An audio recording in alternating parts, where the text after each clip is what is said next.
All right, business analyst Chika Mbono joins us to discuss further. Chika, good afternoon. I'm always telling you good morning. Good afternoon, sir. Yeah, welcome. Thank you for joining us. You did predict there will be a rate hike, but you said 50 basis points is a little more. Nothing to, everybody knew it was going to. It was going to go up. Yeah, the truth is that if you see the picture, I was looking at the picture of the Central Bank, the Bank of England governor, Andrew Bailey.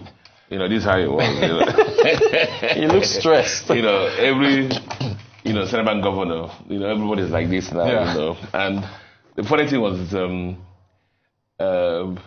the Tories, who are the Conservatives and Power in UK, the Tories accused him that he's sleeping on the job, right? And he let the inflation get out of the stable, right?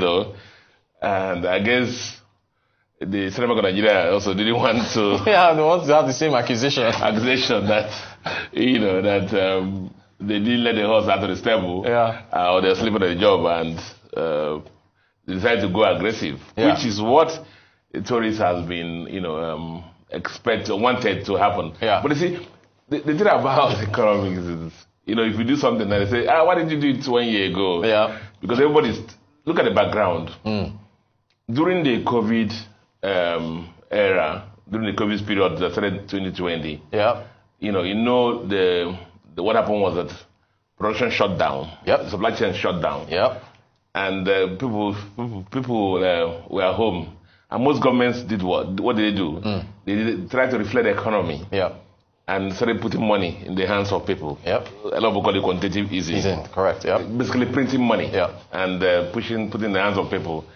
And so, and so you have a lot of people who had cash, but there was no production. So exactly. The quantum of goods that this cash should be chasing was the same. Yeah. And so it continued in 2020, 2021. And even like the UK government, the Tories are saying that they should have stopped it, last year. Yeah. So it continued in 2021. And so you had a lot of money chasing a few goods.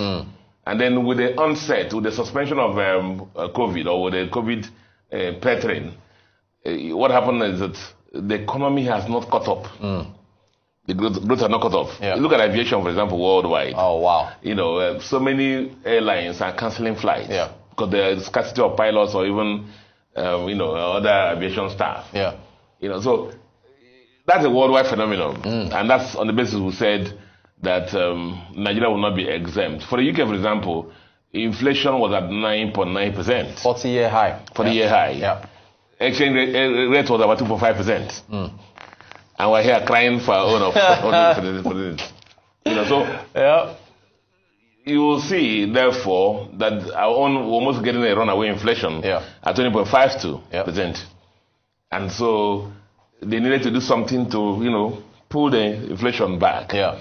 And that's why they went aggressive. Remember I said it here that what really does the central bank do? What tool do they have? Yeah. Money supply, managing money supply. Yes. Everything revolves around that. Managing money supply. And when you hear money supply, it means managing the quantum of naira in the system. Yes. And the quantum of naira in the system they manage is actually the quantum of naira in the banking system. Right. Because the efficacy of these tools also in Nigeria is reduced by the fact that there's a lot of informality in the banking system. A lot of people have money under their beds. Yeah. A lot of naira in their bags. And some people have moved the naira into dollars also. Yeah. And so you find therefore that CBN decided to do something aggressive so the inflation doesn't get run away. Inflation, remember, at 20.52, the previous monetary policy rate, which is the lead rate of interest rate in the economy, was at 14%. Still, for our viewers, that's like a negative real interest rate. Yes. Because it just means that if he had money at this speed time 1 and then you hold it to time 2, the value would have reduced by the inflation factors, which is about 20.52. Yeah. Now they must pay for it to be a positive interest. The interest must be higher than the inflation factor. Inflation rate, Inflation rate. Otherwise, you're operating on the negative interest rate, real interest rate regime, which is what we're doing. So one of the major objectives, therefore, was to reduce the gap between the inflation rate, which was 20.52, and the monetary policy rate, in this case 14 before, which they moved aggressively by 150 basis points, which is like 1.5%, on top of 14 to make it 15.5. Yeah. So, drying up the impact of that immediately include the fact that, our come to cash reserve, include the fact that, one, being the base rate in the economy, it's expected, therefore, that depositors who put money in banks will reprice the deposits.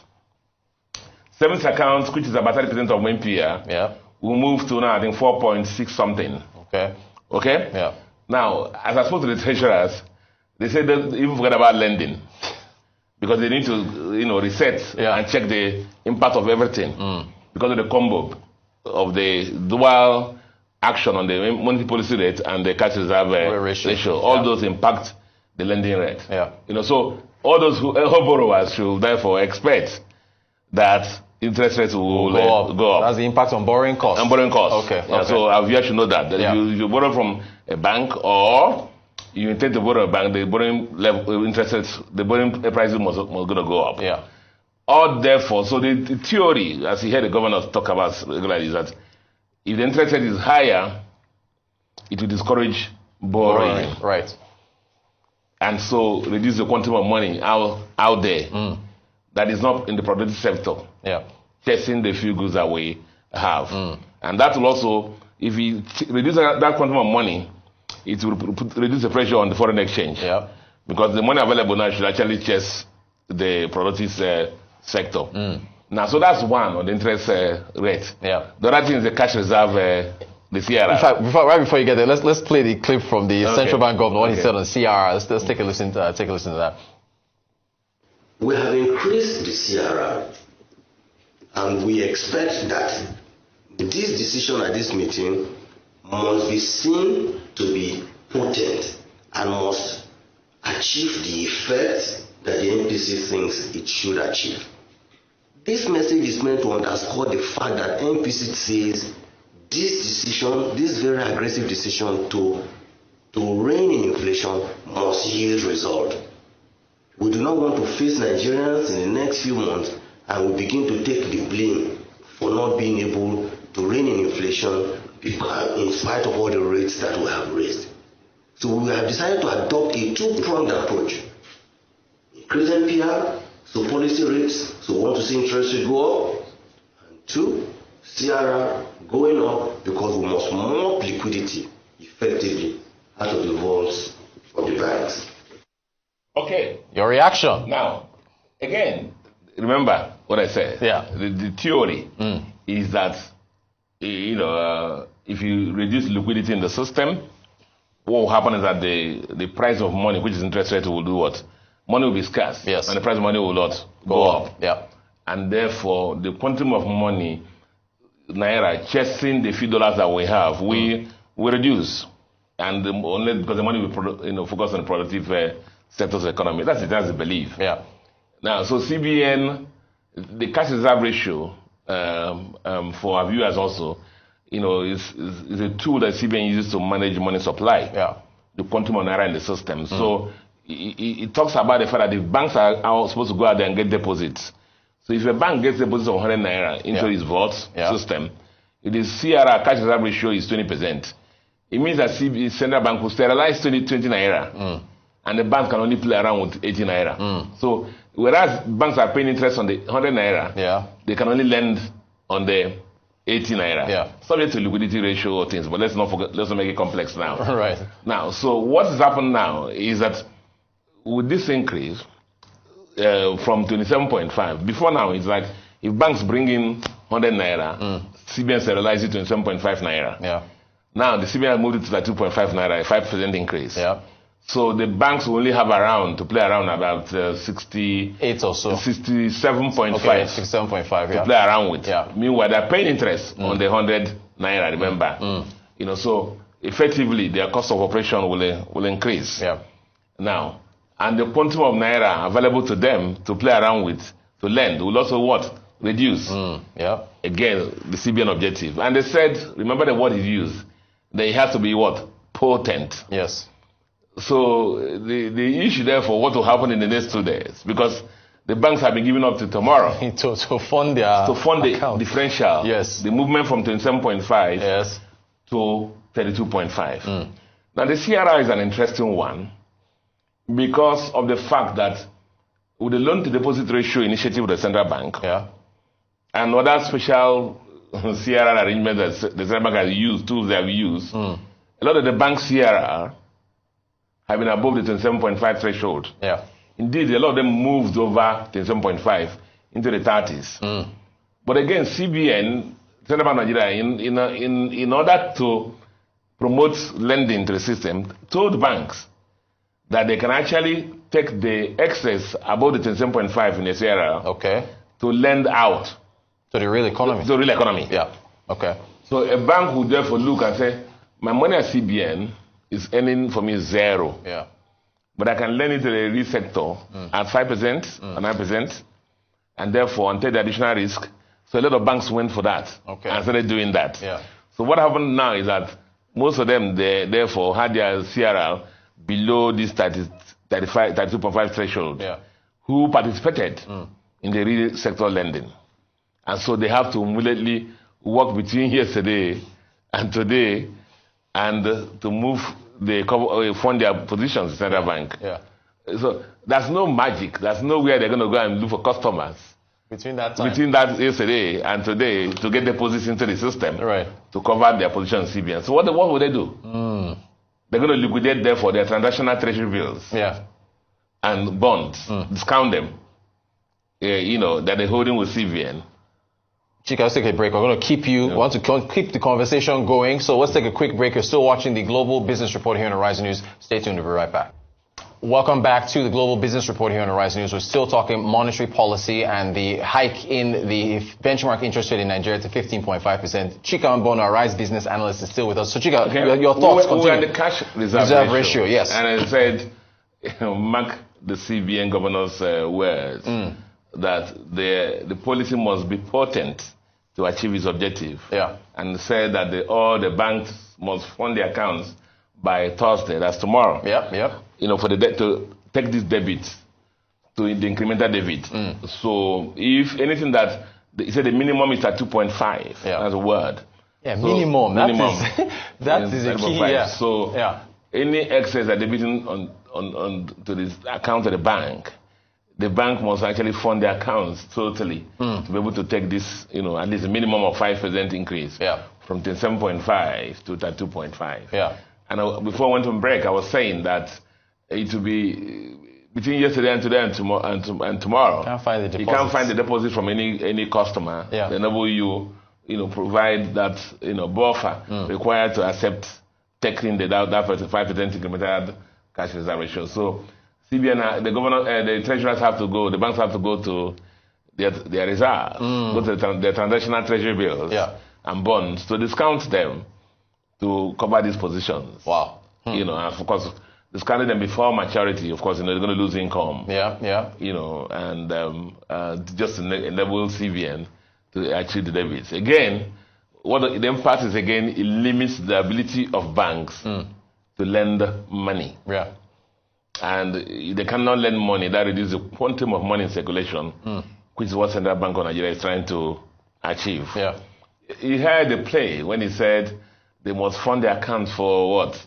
FX. Again, also, this is also playing smart, because what it means that if you dry up the liquidity of the banks and they come for their bids, they may not have enough naira to back up their bid. For the FX. So for the FX. And so their demand for FX will be not effective. And CBN therefore will meet the demands that they brought to CBN. And the show goes on. The show goes on. Speaking of the show going on, airlines, I want to get your thoughts on the central bank governor's comments on saying the CBN... They are not obliged. They are not obliged. Let's play it. Let's take a listen to what the CBN governor said on the airlines. But it's important for me to say this upfront on the airlines. The sector is a sector that had always enjoyed what we call priority allocation. Whereas other, I use the word unimportant sectors, maybe you're importing finished goods, you're importing some items that we don't consider to be an item that contributes positively and in priority sector to the economy. Of course, you will observe that maybe they will get 10% or 15% at best. But for other sectors where they are priority, like the airlines, we've always granted them the kind of priority that they desire, because we know people want to travel and they don't want to be constrained by the need for them to travel. Yeah, in spite of this, we've seen that the number of travels or naira value of travels for tickets issued by the airlines has increased, and when the pressure was building aggressively, we decided to release the amount that you talked about $265 million. Now, will we? Yes, we will do everything possible, and we are determined to clear the backlog, and we will consistently at all the retail interventions. As long as the accounts of the banks are funded, we will continue to make the releases to ensure that the cumulative backlog is cleared.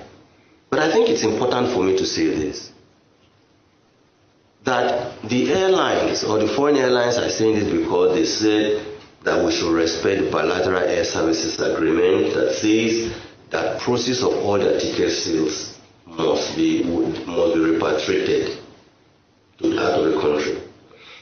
It did not say that you must repatriate all your dollars through the central bank. There is no law that makes it compulsory that you must buy your dollars from the central bank. When you put your money in your account, what it means is that you tell your bank to buy your dollar. Your bank will go to the legitimate or approved sources, which in this case is the INA, to buy dollars and pay for your ticket sales process. If they don't find, yes, they may resort to the CBN, but it does not mean that the CBN is under compulsion to provide the dollars. Because it's good for me to say this so that people don't just rest on the conclusion, not as a conclusion, that the CBN is under compulsion to provide the dollars. Chika, your reaction to that? Lots of headlines from that press conference. I mean, there's several things at play here. Yeah. But the first one I want to put out is that, do recall that the airlines gave the reason for moving the fares from Nigeria, especially Nigerian components, Naira components, up to the roof because they are not getting their dollars or their tickets remitted. Yeah. And our CBN, acted in good faith, and I didn't get them $265 million. Yep. Let me put it out there that these airlines are not reciprocated. The fares are still high. The fares are still up there. Yeah. So they have not responded to the CBN initiative or good side in pushing the fares down. So Nigerians can benefit from that. So I think maybe the governor doesn't know, hasn't heard that, or let him know that that's not happening. And then the time we did, there's a program we did here that involves some aviation people. Yeah. And one of the owners of the airline said that the airlines are not obligated to just go to CBN to get dollars. Yeah. And they're allowed to look for other sources, to get their dollars or remit their tickets. And that's what the CBN governor is selling. But let me let you know the economics here so you can understand what is at play. Now, the airlines price initially were pricing their tickets at CBN, the so-called CBN rates. Yeah. Okay? Or the rates agreed with the government or stuff like that. Now, and they had Naira for a long time. And so when the remittances are supposed to be made for them, they also wanted to make it at CBN rates. Now, if CBN says go and find your dollar, it's going to be at a higher. It's going to be at higher rate. The so-called market, black market rates or parallel market rates, and so they will lose value. That's for them. That's the economic issue here. Yeah. And that's what they're fighting. Now, the flip side of it also now is what? That they have marked their tickets to black market rates. And almost double the price of the official rate. Yeah. And then I still go back to CBN to remit at CBN rate. So you can see the reverse here. Yeah, so they're trying to make also profit. They change gain on the tickets, because they sold the ticket at lower express rates and want to remit at so the higher FX rate, I want to remit at lower FX rate. So that's our play here. Yeah. And so they've been given the freedom to go and look for other sources. But it's simpler and less messy for them, to just put their money in Naira in the banks and then let them go to CBN and get the bids. Get the bids for the dollars. Whatever. So they're going to get, new jobs will be created now for people who are sourcing for FX for the airlines. Nigeria's print card now. I have FX for you. I have FX for you. But I must tell you, a lot of corporates have actually been meeting their FX needs outside the central bank.